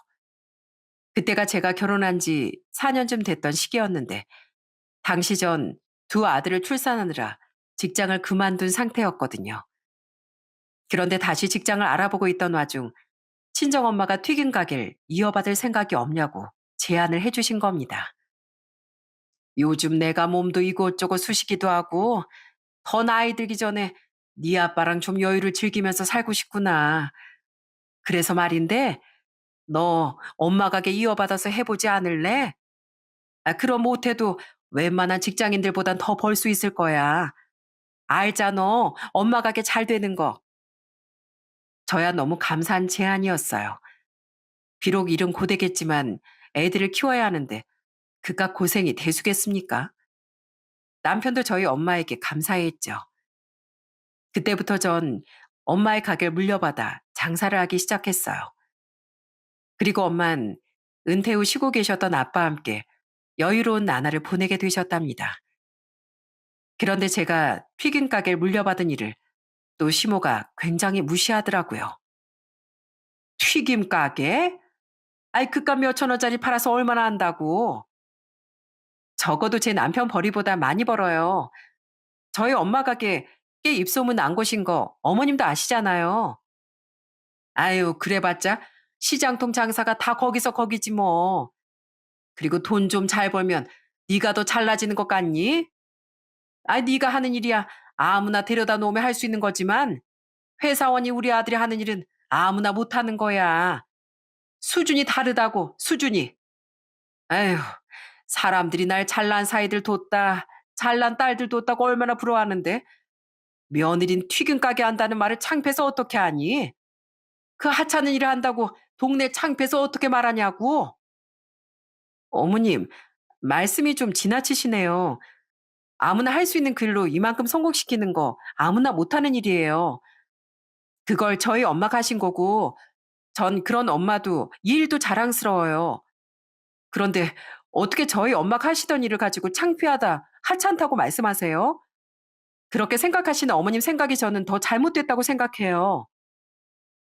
그 무시는 도를 넘고 넘어 결국 저희 엄마를 모욕하는 말까지 번지더군요. 그동안에도 기분이 상해 시모에게 말대꾸를 하곤 했지만 그날은 너무 화가 나서 소리를 빽 질렀습니다. 다른 건 다 흘려 넘길 수 있었지만 저희 엄마가 평생에 걸쳐 일구어낸 가게를 그렇게 말하니 정말 기분이 나쁘더라고요. 그래서 점점 더 전 시댁의 발길을 뜸하게 하게 됐어요. 그런데 시댁과 달리 늘 평화로웠던 친정에 큰 불행이 하나 찾아오더군요. 저희 큰아들이 7살이던 해 아빠가 갑자기 세상을 떠나신 거죠. 아빠, 아빠. 원인은 바로 교통사고였습니다. 당시 60대 후반이셨던 아빠는 자차를 끌고 서울로 향하시던 길이었다고 해요. 친구분 아들의 결혼식에 참석하기 위해서요. 그런데 그만 고속도로에서 대형 사고가 났던 겁니다. 처참한 몰골이 되어 병원으로 실려오신 아빠는 중환자실에서 꼬박 닷새를 버티다 하늘로 떠나시고 말았어요. 그런데 아빠가 돌아가시기 뒤부터 저희 남편이 점점 이상해져 가더라고요. 당시 전 장사가 갈수록 잘 되어 조금 넓고 깨끗한 곳으로 가게를 확장 이전했습니다. 게다가 비슷한 시기에 2호점까지 낸 덕에 엄마가 장사하실 때보다 매출이 확 늘었었어요. 그쯤 아빠가 돌아가셨던 거고요. 그런데 갑자기 제 벌이가 확 늘게 되자 남편이 안 하던 짓을 하기 시작하더라고요. 여보, 나 차 샀다. 나와서 봐봐. 어느 날 남편은 갑자기 값비싼 외제차를 뽑아왔더라고요. 저는 황당해서 대체 무슨 돈으로 그 차를 사왔냐고 물었는데 대답이 기가 막히더군요. 풀 할부로 샀지. 어차피 당신 벌이로 다 갚을 수 있잖아. 그래도 내가 명색이 매장이 2개나 있는 사장 남편인데 이 정도 끌어줘야 하지 않겠어? 안 그래도 나 차 하나 살까 했었잖아. 빨리 대출금 갖고 더 큰 집으로 이사 갈 생각을 해야지. 뭐? 풀알부? 정신 있는 거야, 없는 거야? 당장 도로 반품해. 아휴, 안 돼. 절대 환불 안 하는 조건으로 조금 더 싸게 산 거란 말이야. 당신 돈 잘 벌잖아. 어? 돈은 잘 번다고 펑펑 써대면 바로 벼락거지가 되는 지름길이라는 걸 전 알고 있었거든요. 그런데 겁도 없이 이런 짓을 벌인 남편에게 너무 실망스럽더군요. 전 절대 못 내준다며 할부금 전부를 남편 월급으로 내라고 못을 박았어요. 그렇게 초장을 잘라내줘야 남편이 같은 잘못을 반복하지 않을 거라고 생각했거든요. 당연히 남편은 울상이 되어 꾸역꾸역 자기 월급에서 할부금을 갚아나가기 시작했습니다.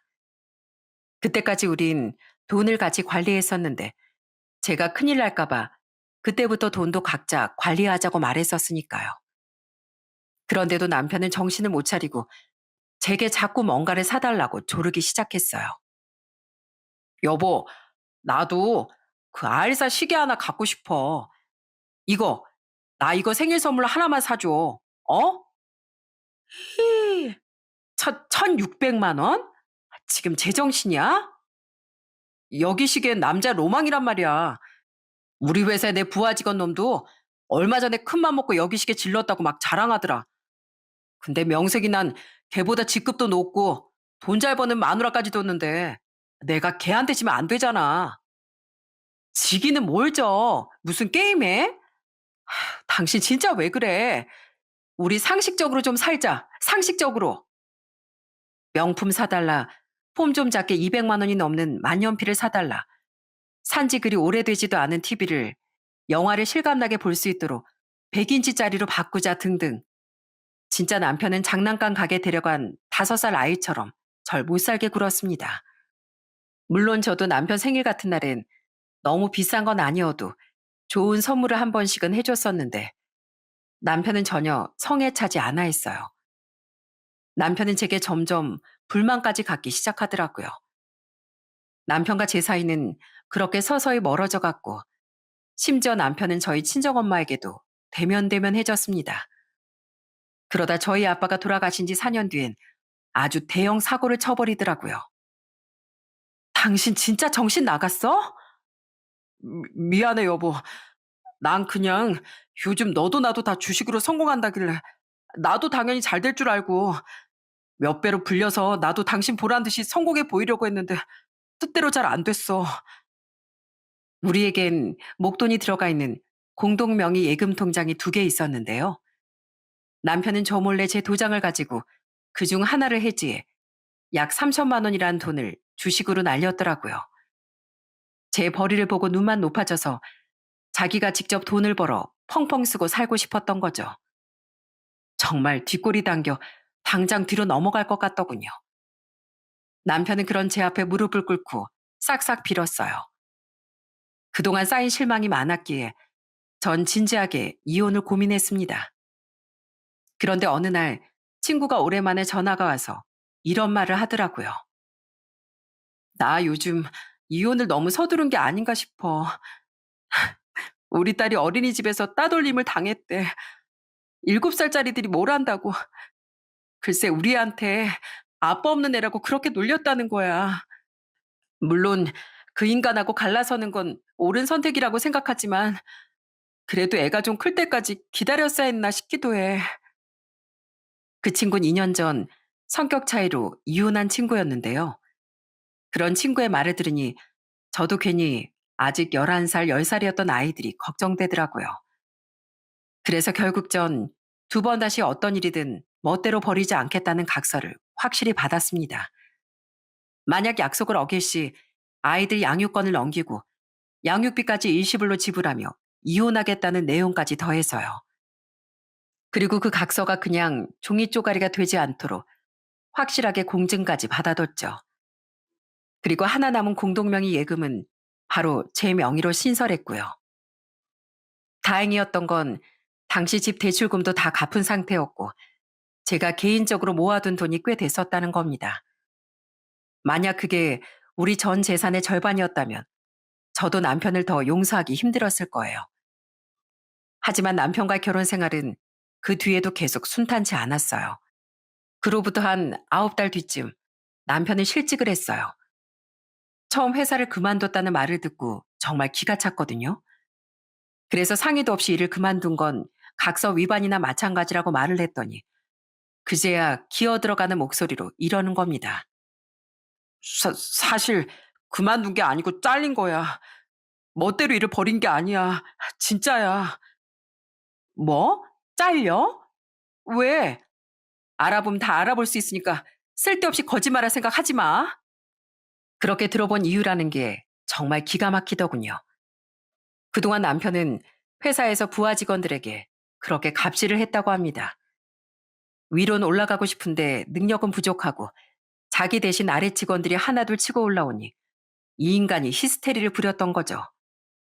게다가 이 인간이 주식으로 망한 뒤론 아무런 의욕이 없어졌다는 이유로 그렇게 업무에도 태만했다네요. 그 와중에 한 번은 회식 자리에서 남편은 술에 취해 상사에게 5만 가지 욕짓거리를 다 했다고 합니다. 왜? 그 명품 시계 샀었다는 부하 직원 기억해? 그놈이 그놈이야. 평소에도 엄청 뻐기고 다니더니 승진까지 날 치고 올라가니까 그놈이 얼마나 눈의 가시처럼 보였는지 몰라. 그래서 그냥 술김에 감정이 확 터져버렸던 것 같아. 근데 그 자리에 하필 대표님도 계셨어가지고. 그래서 그동안 일으킨 문제까지 다 더해져서 잘렸다고? 그렇게 됐어.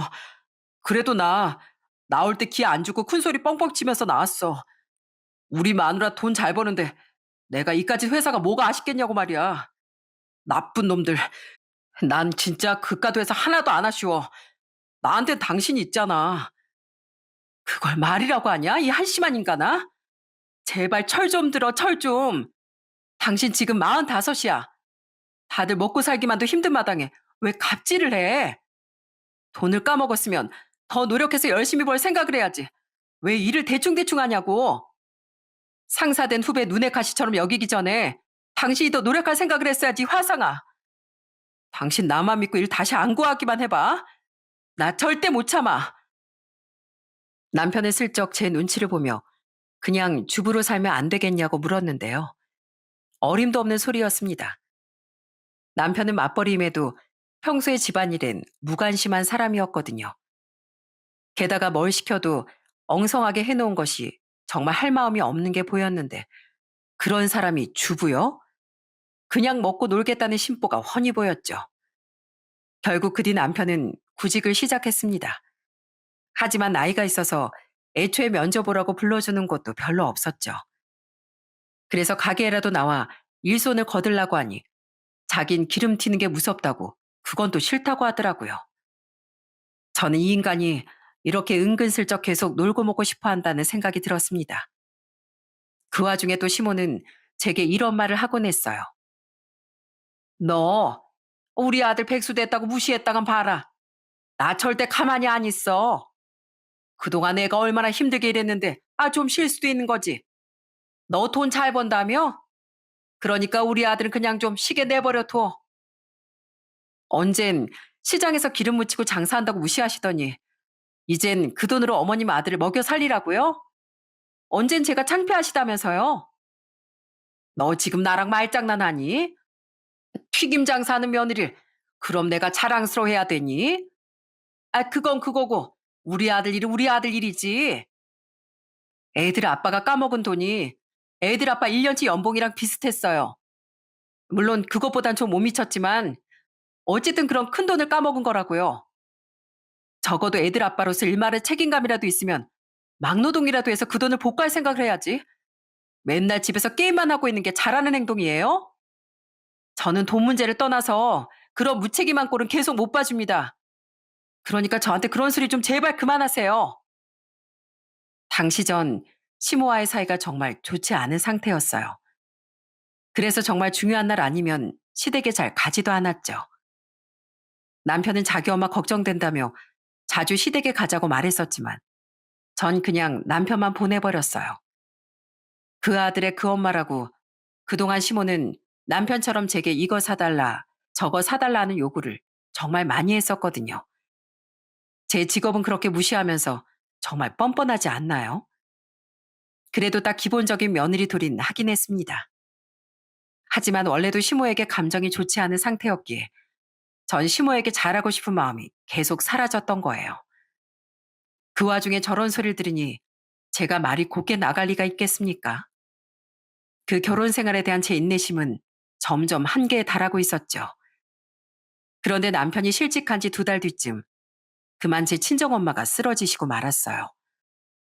저는 당시 멀리 살던 여동생의 몫까지 혼자 사시던 엄마를 더 자주 찾아뵙고 챙겼었는데요. 자꾸만 건강이 약해지신 엄마를 보며 가슴을 졸였습니다. 다행히 큰 이상은 발견되지 않았지만 그 와중에 한 번 쓰러지기까지 한 엄마를 더는 혼자 못 두겠더라고요. 여보, 나 우리 엄마 도저히 이대로는 혼자 못 두겠어. 그래서 말인데 우리 큰 집으로 이사해서 엄마 좀 모시고 살아도 될까? 이사 갈 돈은 내가 충분히 모아놨어. 뭐? 장모님을? 어, 알잖아. 우리 엄마 이번에 쓰러지시기까지 한 거. 그리고 따지고 보면 이만큼 돈을 모을 수 있었던 것도 다 엄마가 물려주신 가게 덕분인데 그 은혜를 좀 갚고 싶어. 부탁해, 여보. 저는 남편에게 방 4개짜리 40평대 아파트로 이사를 가 엄마를 모시고 살자고 부탁했습니다. 방 하나는 저와 남편이, 2개는 아이들이 하나씩, 나머지 하나는 엄마에게 드리자고요. 아무리 정이 떨어진 남편이라고 한들 어쨌든 그건 부부가 상의를 해야 하는 일이었으니까요. 남편은 좀 떨떠름한 표정이었지만 그래도 큰 집으로 이사 가자는 말은 좋아하더군요. 그렇게 전 엄마 또한 설득해 당장 입주가 가능하다는 아파트를 계약했습니다. 서울에선 제가 가진 돈으로 그 정도 아파트는 엄두도 못 냈겠지만 여긴 지방이었기에 서울만큼 집값이 비싸진 않았으니 가능한 일이었죠. 저희 집도 생각보다 빨리 새 집주인이 나타나 우린 곧장 이사를 했습니다. 방도 하나 늘고 방 크기도 전 집보다 훨씬 커졌다며 남편도 아이들도 정말 좋아하더군요. 엄만 우리가 이사하고 2주 뒤에 이사를 하기로 하셨기에 전 필요한 것들을 미리 사놓으며 엄마와의 합가나를 기대했습니다. 그런데 엄마가 이사하기도 전에 엄마의 방에 군침을 흘리는 존재가 나타나더라고요. 여보세요? 네? 용달차요? 이사한 지 며칠 뒤의 주말, 저는 아주 황당한 전화를 받았어요. 용달차 사장님이라던 그분은 짐을 싣고 아파트 아래에 도착했으니 나와달라는 말씀을 하시더라고요. 대체 누가 짐을 보냈냐고 물은 전 사장님의 대답에 기절 초풍할 뻔했네요. 정경자란 할머님 댁에서 왔는데요. 도착하면 전화하면 된다고 며느님 전화 알려주시던데 상의가 안 된 일인가요? 저, 저희 시어머님이 보내신 거라고요? 그건 시모가 자기 멋대로 보낸 자신의 짐이더라고요. 저는 우선 양해를 구해 전화를 끊고 시모에게 전화를 걸려고 했습니다. 그런데 남편은 이미 알고 있던 모양이었어요. 제가 전화를 끊자마자 남편은 싱글벙글 웃으며 이렇게 말하곤 쏜살같이 나가버렸거든요. 어머니 짐 도착했대? 내가 먼저 나가볼게. 대체 이게 무슨 상황인가 싶었어요. 그래서 전 우선 시모에게 전화를 걸었습니다. 어머님, 어머님 짐이 지금 도착했다는데 이게 대체 뭐예요? 뭐긴 뭐야, 내 짐이지. 너 네 엄마 모시고 살기로 했다며? 우리 선철이한테 다 들었다. 네, 남편이 말한 건 알고 있어요. 그런데요? 그런데요? 너 사람 차별하냐? 아, 나도 똑같은 부모인데 왜 나 모시고 안 살아? 그래서 나도 모시고 살라고 내가 짐부터 붙였다. 장롱이랑 내 침대까지 싹 다. 집이야 나갈 때까지 기다리면 될 일이고 나도 남은 짐 정리해서 이따 너희 집으로 갈 거니까 그렇게 알아. 네? 아니, 집은 제 집인데 왜 어머님이 그걸 멋대로 결정하세요? 그리고 이 집은 따지고 보면 저희 엄마가 물려주신 가계덕에 구할 수 있었던 집이라 남편한테도 그렇게 양해를 구했던 건데 왜 그걸로 차별이라는 말을 하세요? 정말 기가 막혔습니다. 시모는 남편에게 저희 엄마에 대한 이야기를 듣고 멋대로 그런 짓을 벌였던 거예요. 미리 말하면 제가 못 오게 했을 거 아니냐는데 안 될 걸 알면서도 일부러 저지르고 보는 게 딱 모전자전이었죠. 아이 그게 어디 네 집이기만 해? 우리 아들 집이기도 하지. 아무리 네가 돈을 더 많이 벌었다고 해도 부부는 일심동체 아니냐. 그리고 네 엄마랑 살면 가뜩이나 백수라고 네 눈치 보고 사는 우리 아들이 얼마나 힘들겠어? 난 우리 아들 눈치 보고 사는 걸 못 본다. 그러니까 무조건 나도 거기 들어가서 같이 살 거야. 거기 네 엄마 방 마련해 뒀다고 했지? 그 방 나도 같이 쓰마.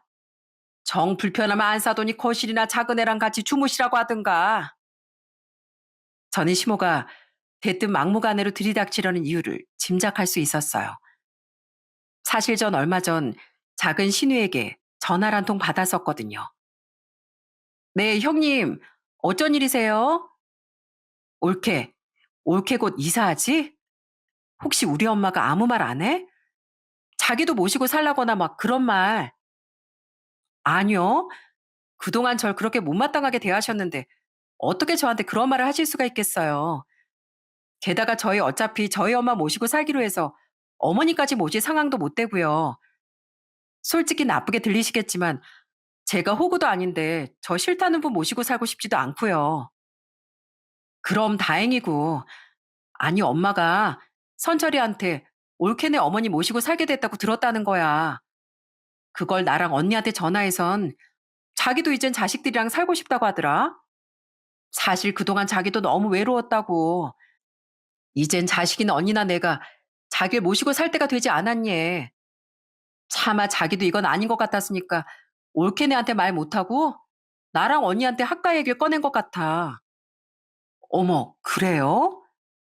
어, 근데 알지? 언니나 나나 엄마 별로 안 좋아하는 거. 그리고 형부랑 우리 남편도 불편해서 안 된다고 거절했지 뭐. 그랬더니 니들이 자식이냐. 애미는 자기 친정엄마라면 껌뻑 죽는데 니들은 딸도 아니다. 역시 딸은 다 키워봐야 아무짝에도 소용없다면서 두 번 다시 친정 올 생각도 하지 말라더라. 뭐 그럼 우리가 숙이고 나갈 줄 알았나 본데 별로 안 아쉬워서 알겠다고 그랬어.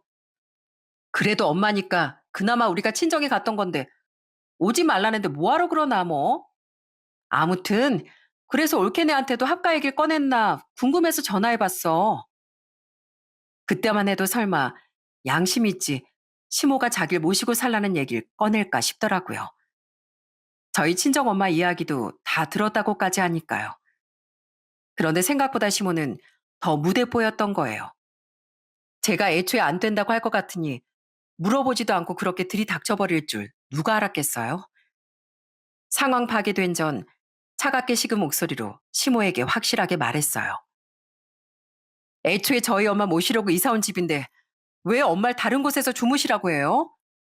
어머님, 전 어머니 모시고 살 생각 전혀 없어요. 제 직업 창피하고 며느리를 똑같은 자식이 아닌 하찮은 존재 취급하는 분 식모 노릇하고 살 생각 추호도 없다고요. 지금 어머님, 형님들한테 다 거절당하고 아쉬워서 저한테 붙으시려고 하는 것 같은데 죄송하지만 꿈 깨시란 말씀 드리고 싶네요. 뭐야? 넌 이젠 내가 시애미로도 안 보이는 모양이구나. 어디서 감히 어른한테 그딴 말을 해? 어? 내가 내 아들이랑 살겠다는데 네가 뭔데? 네, 어머님 아들이랑은 살게 해드릴게요. 모자가 같이 살고 싶다는데 제가 무슨 권리로 그걸 막겠어요? 뭐라고? 얘가 대체 뭐라는 거야? 어머님 짐이랑 같이 어머님 아들도 같이 반품해 드릴 테니까 외롭지 않게 아들 끼고 천년마년 사시라고요. 전 이제 어머님도 너무 싫고 어머님이랑 똑같이 무책임하고 무대뽀인 애들 아빠랑도 살기 싫어졌거든요. 그럼 짐은 다시 돌려받을 준비하세요. 전 이만 끊겠습니다. 아, 이젠 가족 사이도 아니게 됐으니 어머님 번호는 바로 차단할게요. 어머님이랑 더는 말 섞으면서 저 스트레스 받고 싶지 않거든요. 그동안 안 감사했습니다. 안녕히 계세요. 그렇게 전화를 끊고 저는 바로 시모 번호를 차단해버렸어요. 제 결심이 섰었거든요.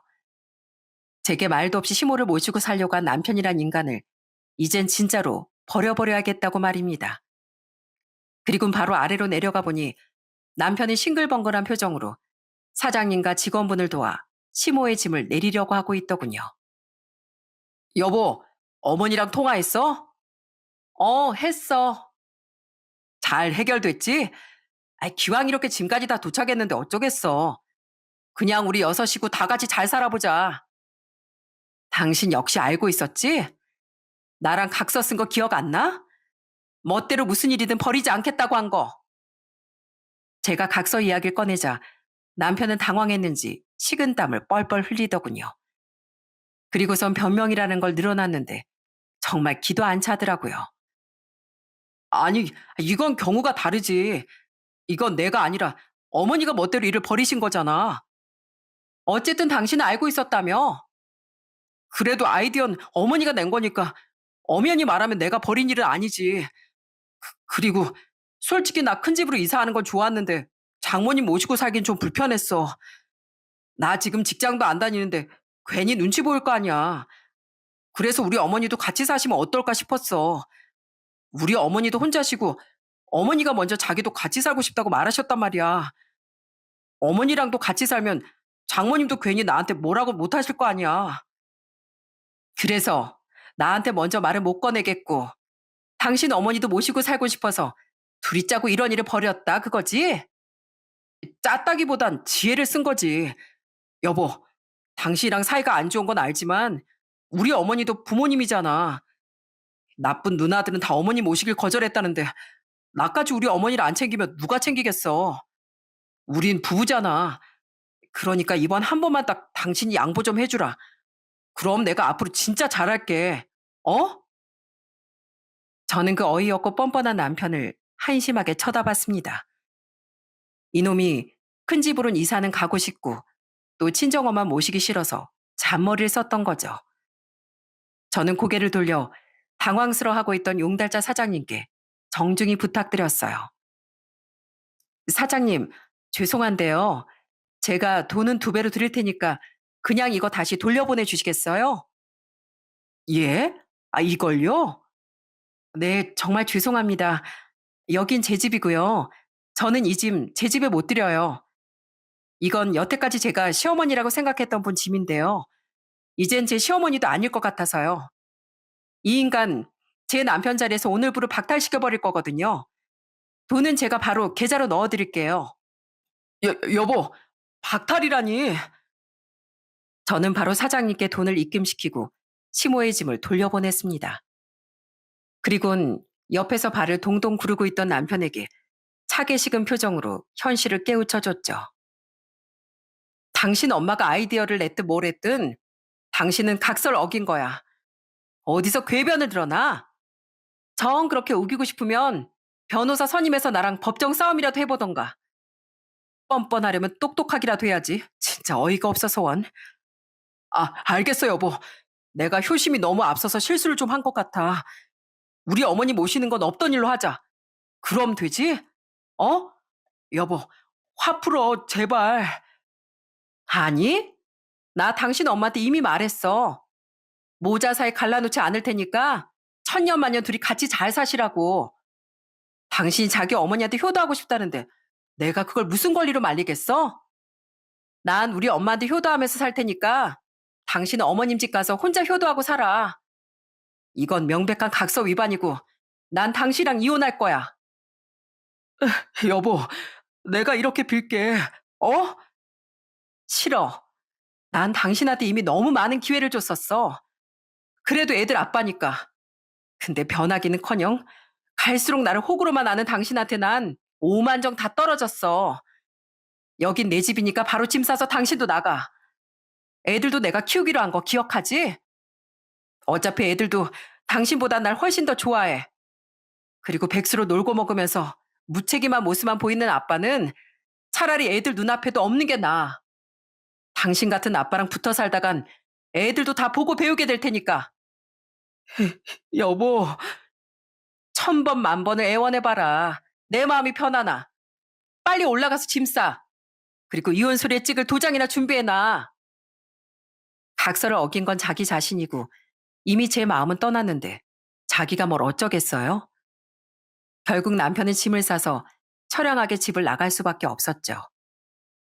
물론 친정엄마가 이사 오시기 전까지 거의 일주일가량을 버티며 매달리긴 했지만 제가 변호사까지 알아보고 왔다는 말을 듣자 그제야 현실을 받아들이며 짐을 싸더라고요. 나도 이 서방이 많이 변했다는 생각을 하긴 했지만 네가 그 정도로 힘든 결혼 생활을 하고 있었을 줄은 몰랐구나. 엄마가 우리 딸 더 신경 써줘서 했는데 미안하다. 아니에요, 엄마. 제가 일부러 말씀 안 드린 건데 엄마가 왜요? 엄마, 전 이미 애들 아빠한테 마음 떠난 지 오래라 하나도 안 힘들어요. 전요, 앞으로 엄마랑 애들하고만 행복하게 살 거예요. 그러니까 꼭 건강해지셔야 돼요. 아셨죠? 엄만 그동안 우리 딸 고생 많았다며 절 꼭 안아주시더군요. 아이들에게도 부모의 이혼을 최대한 충격받지 않고 받아들일 수 있도록 잘 설명해 주었는데요. 애들도 초등학교 고학년이라 어느 정도 알 건 아는 나이였기에 고맙게도 엄마인 제 입장을 헤아려 주더라고요. 그 뒤 남편과 이혼을 하는 과정에서 시모는 저희 가게까지 찾아와 크게 날뛰었습니다. 야, 감히 네가 우리 아들 쫓아내? 걔가 요즘 집에서 밥도 안 먹고 술만 먹으면서 얼마나 울고 있는지 알아? 못돼 처먹은 것 같으니라고. 시애미 모시고 살기 싫다고 이혼을 해? 너처럼 못된 며느리 세상에 또 없을 거다. 네, 마음대로 생각하세요. 근데 아주머니도 아주머니가 살아온 길을 좀 되새겨 보셨으면 좋겠네요. 오죽하면 며느리도 아주머니 외면하고 딸들마저도 자기 엄마 싫다고 친정에 오지도 말라는 말을 넙죽 받아들였겠어요? 더 소란 피우실 거면 영업 방해로 경찰 부릅니다. 가장 약오를 때 중 하나가 아무리 성을 내도 상대방을 신경도 쓰지 않는 거라죠. 자신의 말을 귀등으로도 듣지 않던 제게 오히려 역공격을 당한 시모는 더 약이 올라서 펄펄 뛰더라고요. 그러다 제가 정말 경찰을 부르자 그제야 시모는 잔뜩 움츠러들더라고요. 그 뒤론 경찰이 무섭긴 무서웠는지 더는 절 찾아오지 못했고요. 그 뒤 남편과 이혼하며 전 각서대로 아이들의 양육권도 양육비도 일시불로 받아낼 수 있었어요. 남편이 무직인 상태라 일정한 수입을 기대하기 어려웠기에 법원에서도 제가 아이들의 양육비를 재산분할 형식으로 일시불로 받는 것에 힘을 실어주었죠. 게다가 그동안 남편이 까먹은 돈도 있었으니 전 아주 흐뭇한 재산분할을 받고 이혼할 수 있었답니다. 아빠, 제발 술 먹고 전화 좀 하지 마세요. 아무리 그러셔도 저랑 동생은 엄마한테 아빠 전화 안 바꿔줄 거예요. 그렇게 2년 정도 지난 지금 저는 면접 교섭권 때문에 한 번씩 애들을 전 남편에게 보내고 있는데요.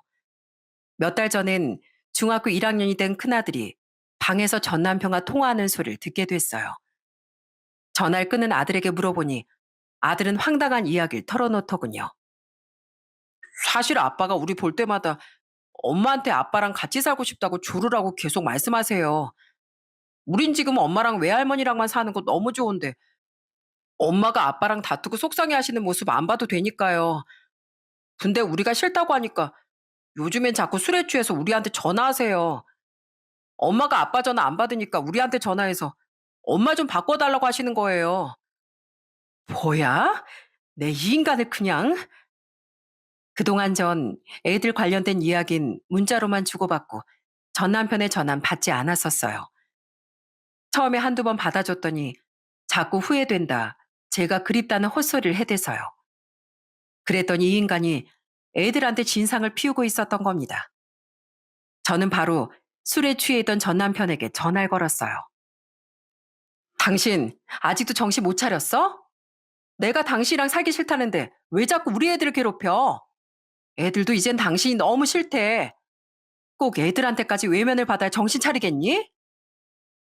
여보, 이제야 목소리 들려주는구나. 그럼 어떡해. 너무 외롭고 당신이 보고 싶은데 누나들 엄마가 오지 말랬다고 이제 명절에도 집에 안 오지. 어머니한테 효도는 나 혼자만 하라고 하지. 직장이 너무 안 구해져서 주차장 관리를 하고 있는데 진상들은 맨날 갑질하지. 어머니 또 맨날 나한테 용돈만 달래지. 나 진짜 살기 너무 외롭고 힘들어. 그래서 당신이 너무 보고 싶었다고. 다 자업자득인 걸. 왜 애들을 괴롭히냐고, 그러니까. 보고 싶다고? 징그러운 소리 좀 하지 마. 난 당신 꿈에서도 보기 싫으니까. 또 한 번 애들한테 헛소리하면 내가 무슨 수를 써서든 내가 당신 가만 안 둘 줄 알아? 아빠라는 인간이 제발 창피한지 좀 알아라. 어? 끊어. 그 뒤 아이들은 아빠가 싫다며 아예 전 남편을 만나고 싶어 하지 않아 했습니다. 면접 교섭권을 쓰는 데는 아이들의 의사도 중요했으니 요즘엔 전 남편은 애들도 못 만나고 있어요. 제가 억지로 그런 것도 아니고 자기 손으로 판 무덤이니 어쩔 수 없는 일이었죠. 그렇게 지금 전 남편은 땅을 치고 후회하며 처량한 신세로 살고 있습니다. 이혼한 뒤 시누이들은 제게 전화를 걸어 그런 띨띨한 녀석 잘 차버렸다고 말해주더라고요. 그리곤 제게 잘 살라며 깔끔한 인사까지 해주었죠. 앞으로도 그런 야무진 시누이들에게 외면당한 채 전 남편과 시모는 둘이서만 꼭 붙어서 살아갈 것 같네요. 언니, 우리 왔어. 어머, 엄마, 지금 뭐 하고 계신 거예요? 어, 요즘 유행하는 건데 모르니? 홈트, 홈 트레이닝 말이야. 유튜브에 나 같은 노인도 따라할 수 있게 이런 좋은 영상 많이 올라와 있더라. 엄마 요즘 이런 것도 다 따라할 수 있을 만큼 많이 건강해졌어. 엄마 스쿼트도 막 30개씩 한다. 장모님, 신체 나이가 한 50대는 되셨겠어요. 정말 멋지십니다. 처형, 이게 다 처형께서 장모님 건강을 많이 신경 써주신 덕분이에요. 고생 많으셨어요. 역시 가까이 살면서 챙기는 거랑 이렇게 직접 모시고 살면서 챙겨드리는 거랑은 다르더라고요. 제부, 알아줘서 고마워요. 지금 저희 엄만 다행히 많이 건강해지셨습니다. 제가 몸에 좋다는 건 다 챙겨드리고 아이들과 함께 모시고 나가 운동도 시켜드리니 눈에 띄게 건강을 되찾으시더라고요. 얼마 전엔 동생과 제부가 엄마를 뵈러 저희 집에 놀러 왔었는데 엄마가 거실에서 홈트레이닝으로 운동을 하고 계신 모습을 보고 웃음보를 터뜨리기도 했죠. 하필 저희 엄마가 운동하기 편한 쫄쫄이를 입고 계셨거든요. 이렇게 지금 전 엄마를 모시며 날이 갈수록 효자로 커지고 있는 아이들과 아주 잘 살고 있답니다. 정말 많이 고민했던 이혼이었는데 이렇게 편해질 줄 알았으면 진즉할 걸 그랬다 싶기도 하더라고요. 그래도 자식 있는 부모로서 이혼을 심사숙고해야 할 일은 맞다고 생각하지만요. 전 앞으로도 어렵게 찾은 지금의 행복을 잘 지키며 열심히 살아가려고 합니다. 비록 10여 년간의 결혼 생활은 좋지 않게 막을 내렸지만 그만큼 제 앞날은 더 밝을 거라고 믿으면서요. 저는 돈도 사람의 마음도 결코 쉽게 얻을 수 있는 건 아니라고 생각합니다. 충분한 노력과 땀을 쏟아낸 뒤에야 얻은 돈이 아니라면 사람은 진정한 부자가 될 수 없는 것 같아요. 유행을 바라거나 남의 것을 탐내는 것 또한 결코 돈을 부르지 못하는 법이고요.